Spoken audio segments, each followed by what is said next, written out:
Reikalas su šiukšlių konteineriu užbaigtas, viskas baigta. Mes parašėme laišką į kompaniją, pasakėm visą situaciją su visais įrodymais, kada buvo rašytas laiškas, kada buvo padarytas pavedimas, kad nekiltų kažkokių tai problemų, o ne kad ten jūs padarėt pavedimą, o paskui parašėte, ar galima mesti ar ne.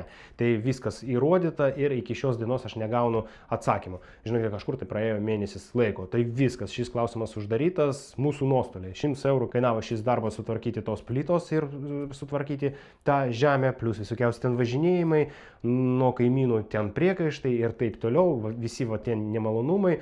Ir dar norėjo ten tą kompaniją 80 eurų, tai nieko jie negavo. O mums šis konteineris, skaičiuokim, gavosi 180 plus 100 eurų 280. Tai išvada tokia, iškart užsakykite konteinerį mišriom medžiagom, kad neturėti iš viso visų tų problemų. Bet kad išbraižytas asfaltas arba išrautos tos plytelės nuo tokių įvykių, niekas neapdraustas.